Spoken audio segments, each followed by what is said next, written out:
السلام عليكم ورحمة الله. حلقة جديدة من برنامج سبيشال كار. النجمنا اليوم بي ام دبليو ام 3 اي 30، أول سيارة ام 3 بالعالم.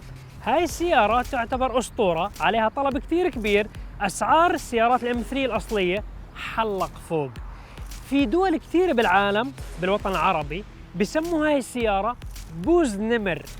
انتم ببلدكم شو بتسموا هاي السيارة؟ قبل ما نبلش حلقتنا، إذا مو عامل اشتراك بقناة عرب جي تي بتزعلنا منك، اعمل اشتراك، فعل الجرس واعطيها لايك وشير لهالحلقة، وبسم الله نبدأ. هيا بنا.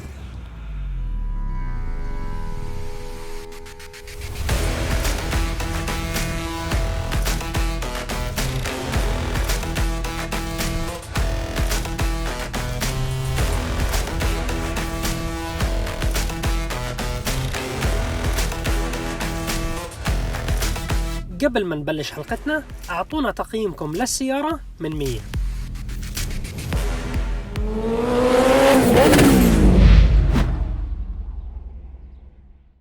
بسم الله الرحمن الرحيم. بلشت حلقتنا لليوم مع الأسطورة المعادية بي ام دبليو ام 3 اي 30 موديل 1988، يعني أكبر من عمور اللي قاعد معي بالسيارة. عمور سايلنت لو سمحت، أكبر منك سيارة، احترمها. من وين بدنا نبلش؟ نبلش بنبذة سريعة عن بي ام دبليو وام باور. ام باور أول سيارة طلعتها عام 1978. هلا أنا شرحت تاريخ تأسيس شركة ام باور بحلقتي لما سكت سيارة بي ام دبليو ام 1 بأوروبا، قطعت مسافة 1000 كيلو فيها للسيارة. شرحت البداية تاعت ام باور بالتفصيل، ضروري تحضروها إذا ما حضرتوها مشان ما نكرر المعلومات. كانت أول سيارة لهم بي ام دبليو ام 1، كانت السيارة إنتاج حصري قليل، 453 سيارة فقط. كان سعر السيارة غالي، محركها كان مميز جدا، ولكن سعر السيارة غالي مو رخيص. جماعة بي ام دبليو بالآخر بدهم يبيعوا إنتاج تجاري كبير. عام 1986 تم إطلاق الجيل الأول من ام 3 تحت مسمى اي 30. هاي الأسطورة بلشت، استمرت لعام 1991. هاي السيارة تم إطلاقها بنسخة إما كوبيه أو نسخة مكشوفة. عدد النسخ المكشوفين كتير قلال. هلا هاي السيارة لا تعتبر إنتاج حصري قليل زي الام 1. هاي السيارة تم إنتاج منها أقل بشوي من 20,000 سيارة، ولكن هاي السيارة عليها طلب عالي جدا. راح نحكي بالأسعار آخر الحلقة. هاي السيارة تم إطلاقها في عدد كبير من الإصدارات منها. باختصار شديد مشان أبسط عليكم المعلومة، هاي السيارة كل محركاتها الام 3 4 سلندر. أجت منها موديل 2000 سي سي، الموديل الثاني الأكثر شهرة 2300 سي سي، والأكثر حصرية نسخة 2500 سي سي.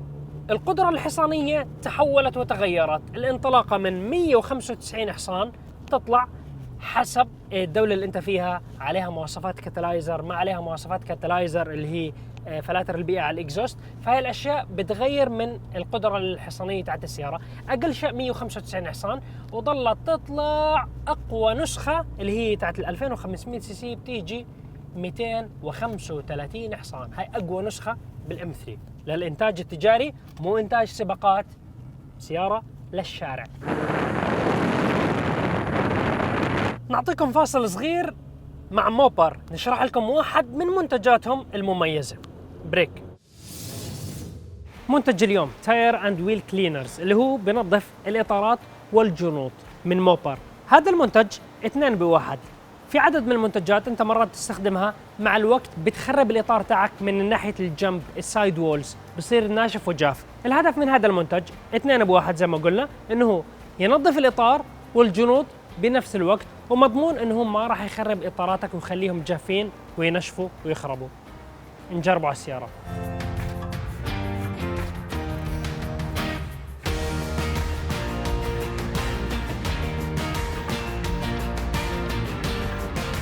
شايفين منظر الإطار؟ كأنه طالع السيارة من الوكالة جديد. الفكرة مو اللمعة هي اللي بتدمر الإطار من الجانب. فشايفين الإطار مبين كأنه السيارة هلأ طلعناها من الوكالة زيرو. هاي السيارة المحرك تاعها لما جماعة بي ام دبليو اجوا يشتغلوا، تذكروا بحلقة الام 1 حكيت انه المحرك 6 سلندر غالي السيارة كتير، فاجوا حكوا المحرك هذاك أسطورة، خلينا نصمم محرك زيه، ولكن بدل ما تكون ستريت 6 خلينا نسويها 4 سلندر. فطلعوا هذا المحرك إنه هم شالوا بالتصميم سلندرين فصفى 4 سلندر تحت مسمى كود S14. هذا المحرك أسطورة. ليش؟ الديزاين تاعه والكونسبت تاعه يعني متاخد من عالم سيارات عالية الأداء، السي الصغير، الهورس باور عالي جدا. هذا محرك الاس 14 عبارة عن ريس بلوك. البلوك تاعه بيستحمل قدرات عالية جدا. الام 3 لما طلعوها جماعة بي ام دبليو يعني حطوا كل ثقلهم بعالم رياضة المحركات، ما ضل سباق الا شاركوا فيه. دي تي ام، راليات، هاي السيارة كانوا يشاركوا فيها رالي دفع خلفي. فيعني كل عالم الموتور سبورت اشتغلوا عليه. هل عالم سيارات الدي تي ام والتعديل والتزويد اوكي اكيد كلنا بنعرف انه الهورس باور هاي سيارة سباق، فالحسبة بتاعتها بتكون غير. كانوا طلعوا منها هورس باور بشكل عجيب جدا. اقوى نسخة تاعت ال 2500 سي سي كل المحرك كان عبارة عن الحشوة تاعته معدلة مغيرة، الكمشفتات، الهدات، كل برغي بالسيارة كان معدل. تعرفوا كم حصان كانوا يعملوا منها؟ 2500 سي سي تنفس طبيعي كانوا يعملوا منها 380 حصان. مستوعبين الارقام؟ ميزت هذا المحرك اللي حكيت لكم عنه انه بلوك تاع سباقات، كانوا يفتحوا الار بي ام 11,000 دوره. فيعني الار بي ام تاع السياره اذا بتحط على اليوتيوب بس ام 3 بالحلبه راح تسمعوا صوت مذهل، لانه الار بي ام لما يكون 10,000 11,000 الصوت عجيب. واربع سلندر. هاي السيارة شو ميزتها لما اطلقوها؟ جماعة بي ام دبليو حكوا بدنا نطلع سيارة سهلة بسيطة ما فيها تعقيد وتكون مميزة. اقوى شيء مميز بهذا الاصدار من الام 3 انه محركها موجود بالامام، السيارة دفع خلفي، البالانس تاعها جدا قوي مو عادي، بالانس استثنائي. اللي بيسوق هاي السيارة على الحلبات بيحكي واو ايش هاد، شو اللي بيصير مع هاي السيارة. فهون الميزة تاعتها. ولكن على صعيد الهورس باور بهذيك الحقبة ما كان الرقم المذهل انه واو 195 حصان. يعني جماعة الرينو 5، جماعة اللانسيا كانوا عندهم هورس باور أكثر من هاي السيارة وكانوا أقوى من هاي السيارة. ولكن صراعات وريسينج بتعرفوا بعالم التعديل ما في نهاية. هاي السيارة البالانس تاعها ممتاز، جير بوكس 5 سرعات من إنتاج شركة جيتراج، جدا معروفة هاي الشركة. فالجماعة قالوا لك حطوا لنا جير سوبر مميز يستحمل قوة السيارة بكل سهولة، حطوا جير الجيتراج. هلا النسخ اللي بتيجي لليابان وأمريكا وكندا الجير بوكس تاعهم جيتراج، ولكن بتبديل 5 سرعات عادي، يعني الأول لفوق، ثاني، ثالث، رابع، خامس اللي احنا متعارفين عليه. النسخ الأوروبية بتيجي بجير بوكس جيتراج نفسه ولكن دوج ليج. شو يعني دوج ليج؟ يعني الغيار الأول لتحت، أول، ثاني، ثالث، رابع، خامس. عالم الدوج ليج ليش طلع عالم الدوج ليج؟ انه الاول ليش تحطوه لتحت؟ يعني فلسفه. شو الفكره منه؟ الفكره الرئيسيه هاي السياره لما تدخل بعالم السباقات اغلب السباقات بتكون رابع خامس. لما انت تخلي السائق يحط رابع خامس انه بهاي الوضعيه بيكون سريع بالتبديل. اما لما اكون انا مثلا حاطط رابع هون وبدي احط خامس هيك، فهذه بتاخذ مني جهد ووقت ممكن زياده. خامس بدي ارجع رابع هيك بدل ما يكون رابع خامس. فالفكره الرئيسيه تاعتها التسهيل والتبسيط والسرعه للسائق. هاي الاشياء الصغيره هي اللي بتعمل الفوز بعالم السباقات. اعطيكم دوسه صغيره وانتم تحسوا يعني، واسمعوا صوت المحرك الاربع سلندر.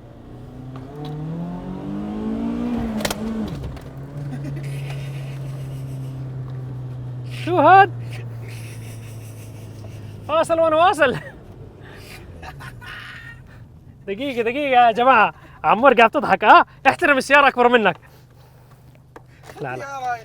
لا مو ختيار.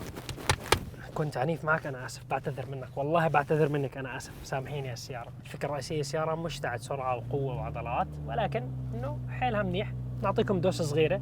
أول،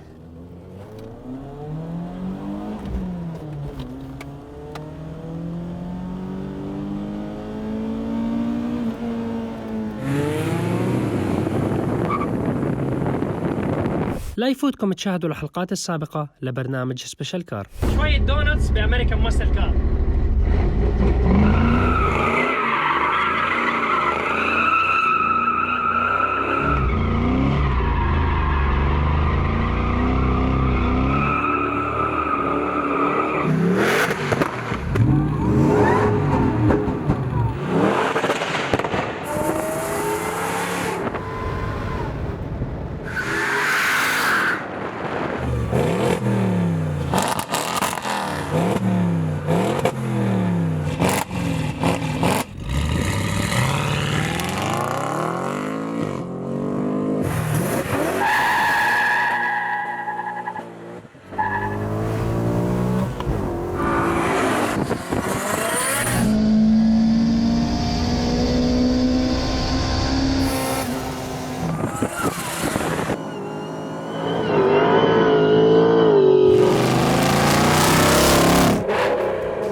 كل نسخ البي ام دبليو ام 3 اي 30 بيجي عليهم الليميتد سليب ديفرنشال، يعني العجلين الخلفيين بلفوا مع بعض مشان يعطوك احسن قوه للسياره وانطلاقه للسياره، وحتى اذا انت بتشحط بتدرفت كل هاي الامور بيكون وضعك 100% ما عندك مشاكل. السياره شو بتختلف عن اصدارات البي ام دبليو الفئه الثالثه اي 30 هاي ام 3 والاي 30؟ طبعا اختلاف بالكامل مختلف، مصات صدمات، البريكات، الايروديناميك تاع السياره مختلف، شايفين الصدم الامامي الخلفي، التنفيخات الجناح الخلفيه يمين ويسار، كل هذا مختلف، الميكانيك بالكامل مختلف، عدادات السياره مختلفين. يعني انت بتحكي بسياره عاليه الاداء وسياره عاديه للاستخدام اليومي، صح انها 4 سلندر ولكن احسن من ال6 سلندر. هل السياره صاروخ؟ بالنسبه للحقبه الزمنيه اللي طلعت فيها بالثمانينات اخر الثمانينات، مو صاروخ، ولكن الفكره منها البالانس. يومنا هذا هل السياره قويه وسريعه جدا؟ اذا بتطلع فيها ما راح تنذهل، قوتها انه مقبوله عاديه جدا، يعني انت بتحكي بسياره عالم ال 200 حصان. الفكره الرئيسيه من هذا المحرك كل ما ارتفع الار بي ام تاعك تاخذ الاداء احسن على الار بي ام العالي، كل ما يكون الار بي ام تاعك واطي انت مش ماخذ الباور الخيالي بالسياره. اعطيكم دوسه سريعه مشان تشوفوا قوه السياره وانتم تحكموا.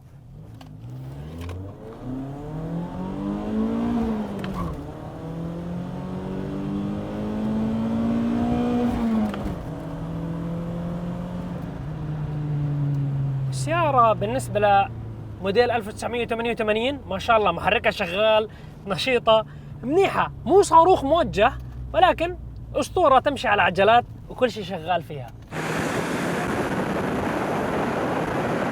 معلومه مهمه، هاي السياره وزنها قليل، يعني نسبه تناسب قوه الهورس باور مع وزن السياره يعتبر شيء خيالي، لانه وزن السياره الكوبيه تقريبا 1165 كيلو جرام، اذا النسخه المكشوفه بتزيد شوي، فوزن السياره خفيف، نسبه تناسب مع الهورس باور مفروض انه ادائها يكون ممتاز، فهذا اللي معطيها افضليه بعالم لما تسوق السياره على الحلبات. السياره هاي كانت اكبر منافس لسياره مرسيدس 190 اي، يعني هدول السيارتين دمروا بعض، لحموا بعض، جماعه بي ام ومرسيدس بهذيك الحقبه يعني تارات كان فيما بينهم. طلعوا السيارات نافسوا بعض، اجوا مرسيدس كيف بده يردوا على الام 3 يطلعوا نسخه حصريه، يجي البي ام دبليو ام 3 يطلعوا نسخه حصريه ثانيه ترد على هذيك، فيضلوا يغيروا بين النسخ الحصريه فيما بينهم، فطلع نسخه ايفو 1 ايفو 2، النسخه اللي بسموها يعني الناس بالعالم الانترنت بسموها ايفو 3 اللي هي الاسم الرسمي تاعها من شركه بي ام دبليو، اسمها سبورت ايفوليوشن، بسموها ايفو 3 بعالم الانترنت، ولكن الاسم الرسمي تاعها سبورت ايفوليوشن.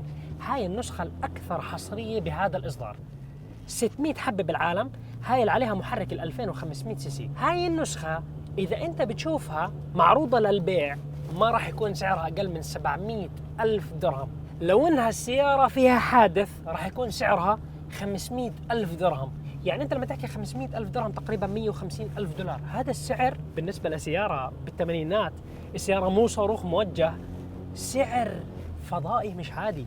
فيعني سعر السياره لانه عليها طلب كبير، في كثير ناس بالحقبه الزمنيه تاعت نهايه الثمانينات بدايه التسعينات شهدوا عالم الموتور سبورت متاثرين بهاي السياره، فهو لما يجي يشتري هاي السياره بيحكي واو انا شاري السياره احلامي لما كنت صغير، فمشان هيك الطلب الكبير على هاي السياره خلى اسعارها تكون فضائيه.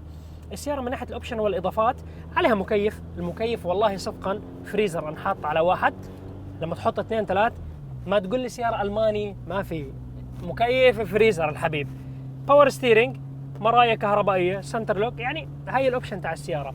بالنسبه لهذاك الزمان هاي تعتبر فول اوبشن الجير، فيعني الوضع ممتاز من ناحيه الاوبشن. في هون عداد بقول لك قديش الفيول كونسمشن تاع السياره، وهاي المعلومات اهم شيء، والسبيد تاعك، وهون في معلومات اذا في نوتس على السياره شيء خربان شيء، فبعطيك هون مسج تحذيري، اكشن سياره رياضيه مع فتحه سقف، يعني بتكون اجواء مميزه. معلومه مهمه، الزجاج الخلفي تاع السياره زاويه الميل تاعته تختلف عن نسخ بي ام دبليو اي 30 العاديه، ليش؟ لانه الجماعه كان بدهم ايروديناميك. نسخه السبورت ايفو اللي هي 2.5 600 حبه بالعالم، شو بتختلف من الخارج عن هاي السياره الام 3 اي 30؟ بتختلف انه عليها زي حافة أمامية، شنب زي ما بيقولوها، شوية اختلافات بالسبويلر اللي على الصندوق مشان الايروديناميك والزيادة هورس باور أكيد والسي سي زيادة، ولكن هاي الاختلافات الأساسية من ناحية الشكل. السيارة اللي معنا لليوم هل عليها تعديل؟ ما عليها ولا أي شيء تعديل سوى الجنط تاع السيارة OZ، نفس تقريبا الديزاين تاع حقبة الدي تي ام. كان يعني منظر الجنط صراحة خيالي للي بيعشق عالم الموتور سبورت وسباقات الدي تي ام. هاي كانت جولة سريعة، إن شاء الله تكونوا يعني استمتعتوا بهاي المعلومات بشكل سريع من حلقتنا لسبيشال كار. كل الشكر والاحترام لأخوي محمد السهلاوي صاحب هاي السيارة من جماعة وجروب فلات 12. هذا الجروب في تجمع سيارات مذهل كبير جدا، كل عشاق السيارات بيطلعوا درايف مع بعض، بلفوا مع بعض، تجمع خيالي. إذا بتحبوا السيارات والتجمعات بدبي فلات 12 هي حسابهم، تابعوهم لأنه عن جد راح ينتعش فؤادك بتجمعاتهم. شكرا لهم ما قصروا معنا. عندك سيارة مميزة، عندك سيارة سبيشال، تواصل معي عبر حساب على الانستغرام وإن شاء الله يكون في نصيب ونجرب سيارتك وتطلع ببرنامج سبيشال كار نحو شعارنا الدائم للعالمية باسم العرب مع عرب جي تي. في أمان الله. لا تنسوا تحضروا حلقات الموسم الأول وحلقات الموسم الثاني، تابعوهم إن شاء الله ما مقصر معكم. هلا والله.